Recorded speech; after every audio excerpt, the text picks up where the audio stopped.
Good morning, everyone. Boker Tov. This week's Torah portion is Korach, where Korach leads a rebellion against Moses, and he comes and challenges the leadership of Moses with 250 men alongside him, saying, "Who designated you as the leader of the generation? And your brother Aaron is appointed the high priest. I should be the high priest." And Moshe says to Korach, "Listen, Boker, go home, come back in the morning, and God will show." V'yoda Hashem, God will show, reveal who he designated, who he chose to be the high priest, whether it's you or Aaron.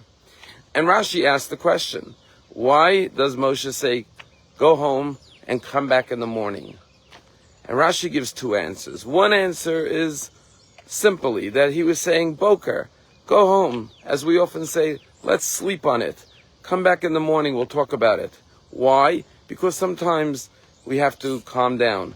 We have to rethink our position. We need to get a good night's sleep.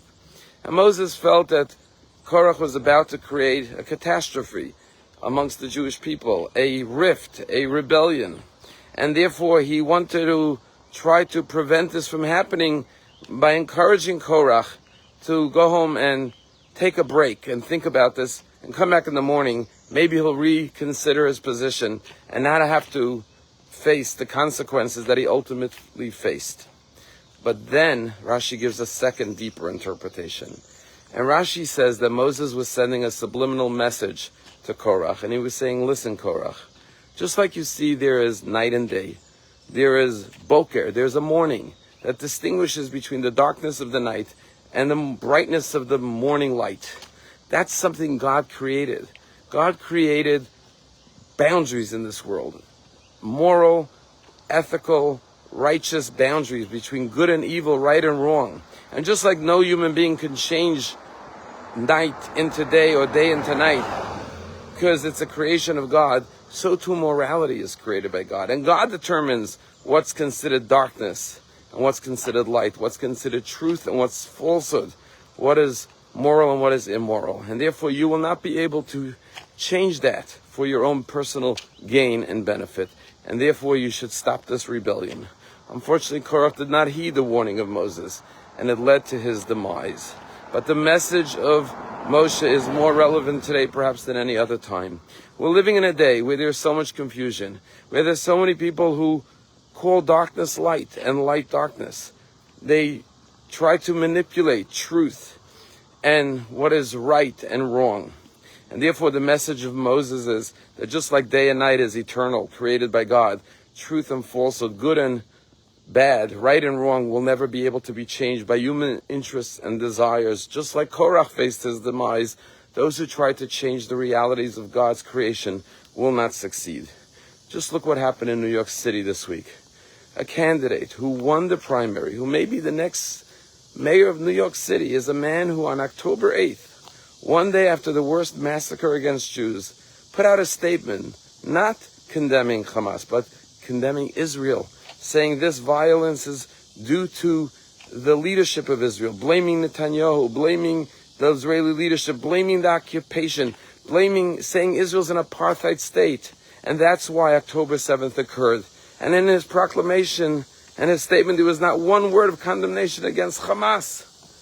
This is a man who has won the primary in New York, a man who said he does not recognize the right of Israel to exist, a man who said he would arrest Netanyahu if he came to New York, and yet he won the primary. It shows you the degree of confusion, how many Korachs there are out there today who don't understand that God created light and darkness, good and evil, and nobody can change that. But we have to know what is right, what is wrong, what is light and what is darkness, and as a Jewish people, always make sure we're standing in the light.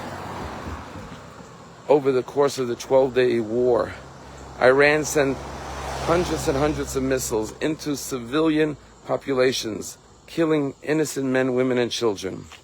But even amidst that darkness, the Jewish people stood with unity, with love, and with protection of human life. And one beautiful story that I just saw was that there's a man in Israel by the name of Tzvi Yehuda Elisaf. And as he was in the bomb shelter, he wasn't even thinking about himself. He was thinking about the fact that there are thousands of children throughout Israel who their birthdays occurred over these 12 days. And he said, these kids will not have birthday parties this year because they're in the bomb shelters. They're in the safe rooms. They can't gather with their friends and family.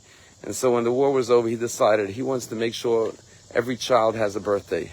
And so he started a program called Mamad Ledet. Mamad means a safe room. Ledet is birthday. He put the two words together, Mamad and Yom HaLedet, and created Mamad Ledet. And he put up posts, and he said, any child who missed their birthday during this war, I have a team of volunteers who are ready to come and celebrate their birthday. Hundreds of parents throughout Israel signed up for their children's birthdays that were missed during the war. And he and his young volunteers, men and women, boys and girls, are going from home to home, baking birthday cakes, bringing party food, bringing party hats, balloons, music, and gifts, and celebrating with these children, their families, and their friends. And you see the beautiful pictures of them dancing with the kids, raising the kids up on chairs, celebrating them, presenting them with birthday cakes. And you say, this is what it means to be a Jewish people. This is what it means to recognize that our job is to spread light and goodness, even while others spread darkness. Wishing everyone a beautiful day, a Shabbat Shalom, and a Chodesh Tov. All the best.